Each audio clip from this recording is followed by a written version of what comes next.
On the Road with Kelly and Bob is brought to you by Mueller Metal Roofs and Buildings. Made in America, made to last. Coming up on this episode... This is not my pie. This is everybody's pie. And I want other people, when I'm gone, in 20, 30, 40 years from now, that I want them to be able to come to this spot or whatever spot this person that I've taught happens to be in, to be able to say, this is Mama Phillips' recipe, and I made these pies for you.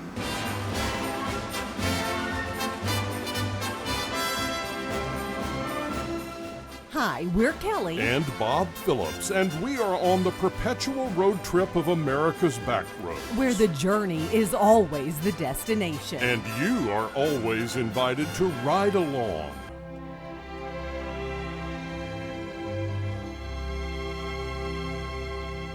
Okay, today I want to get right into the story because we're talking about one of my favorite subjects. Fried pies. How did you guess? Yes, fried pies. I love them, and we've got a great story. It's not just about fried pies. It's about this wonderful lady. But let's just jump right into it.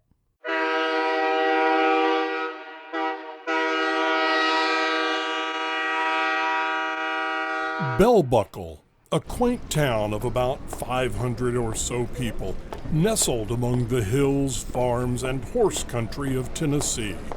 This scenic place is located pretty much in the middle of the state and looks somewhat reminiscent of a movie set you might see in a film from the 1950s. Several times a day, trains speed through this beautiful burg, just a few yards from the downtown area.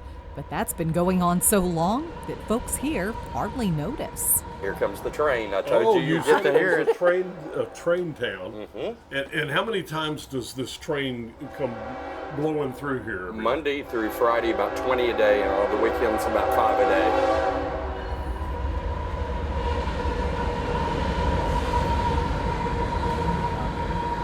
Do people in Bell Buckle even notice that sound anymore?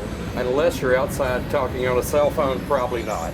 Billy Phillips, no relation that we know of, grew up in Bell Buckle and says those trains created this town and almost killed this town. But today, it's a bustling community that attracts visitors from all over the country. I mean, this is like the quintessential day trip from Huntsville, Alabama, hour and a half, Chattanooga, hour and a half, Nashville, 1 hour. So we're sitting in the middle of 3 very large markets. But we get people from the East Coast, West Coast. My mother was pregnant with me when she bought the store around front. That's our antique store. It's called Phillips General Store Antiques. And she bought it that January. I was born in that February. So I have literally been through the whole incarnation of Bell Buckle having tumbleweeds roll down the street to a bustling, vibrant community.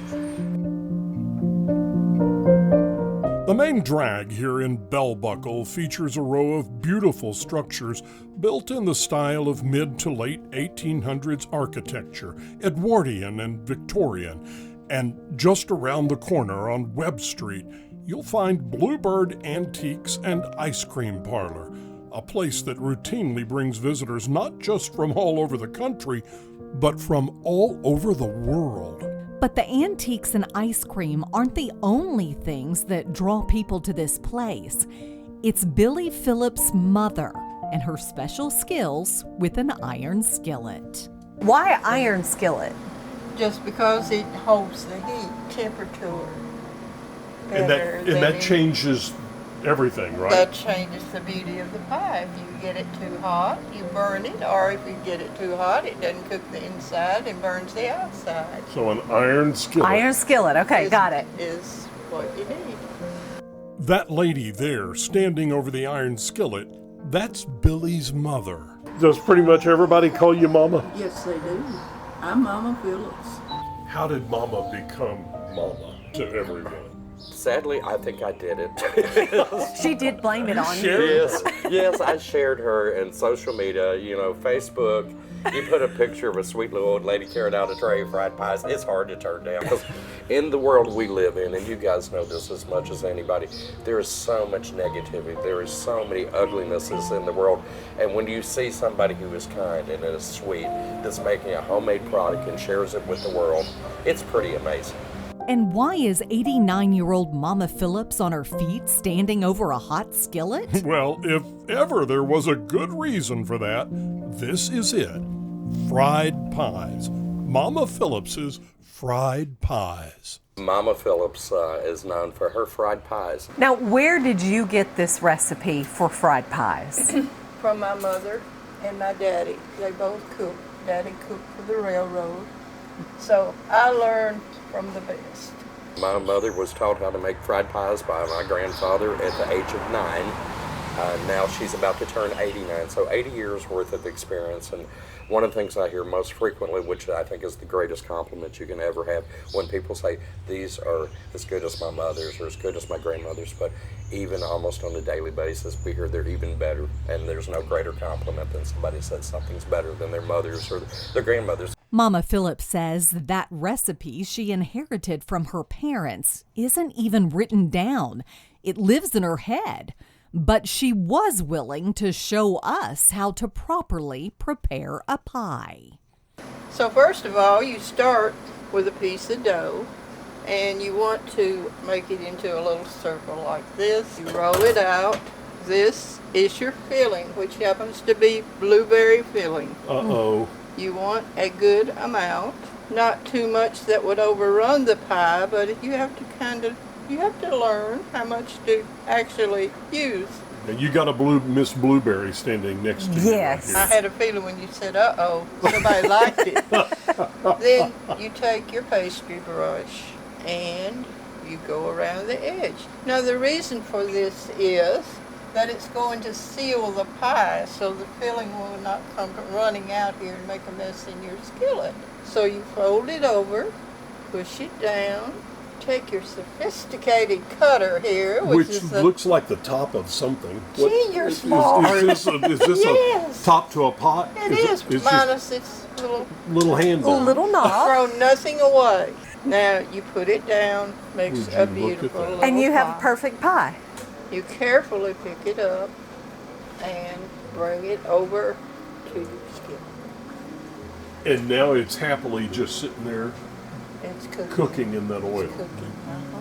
Now look at that. Oh, that's beautiful. That's more than beautiful. Look at that. That is a perfect That's pie. a painting.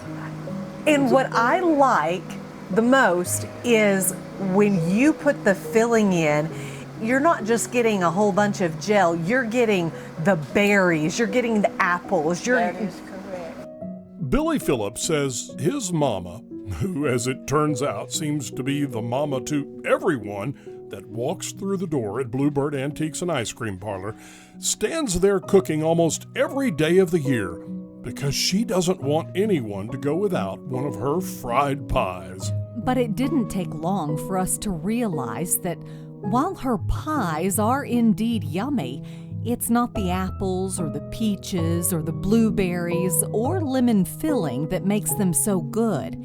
It's what Mama Phillips calls her special ingredient. So you put a lot of love into this too. A lot of love. That's what makes it taste That good. is a special ingredient.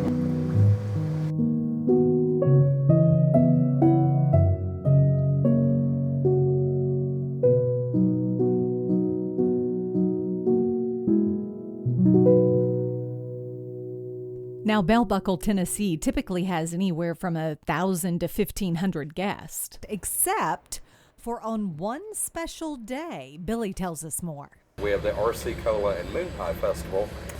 There will be approximately 30 to 35,000 people here for a one-day event. The day starts off with a 10-mile run and then a 5K run. And then we have like 150 art craft booths, 25 food booths. There's a parade. There's a king and queen, have been celebrities in the past like Waylon Jennings, Brenda Lee, several of the Tennessee governors. Mr. and Miss Moon Pie? Well, we have RC King and Moon Pie Queen. So you have a festival devoted to moon pies and RC Cola. Absolutely. This has got to be the only place on the planet that has that. Actually, I think there are a few others, but this was probably the first of moon pies, of course, were created in Chattanooga Bakery. They make over 1 million moon pies a day. We get our moon pies every week directly from the bakery, so we have extremely fresh moon pies, and we get flavors you don't typically see in other parts of the country. Like we have your traditional chocolate, vanilla, banana, but right now we have lemon, we have blueberry, we have chocolate mint, which reminds you of some little girls who sell cookies. The same Girl kind Scouts. of exactly, and then salted caramel and strawberry. Oh. And these change throughout the season. And the day concludes of the RC Cola Moon Pie Festival of the world's largest moon pie. It's about 4 feet in diameter, weighs about 80-something pounds. It is the largest in the world. It's the only one that's not a normal size. And each year is a surprise. All right, there might be some people, believe it or not, who are listening to this who have never heard of a moon pie. Can you describe it for those folks? Absolutely. It's 2 graham cracker cookies with marshmallow cream in between, and then it's dipped in any of those flavors. The original was chocolate, so we've got chocolate and marshmallow and graham cracker.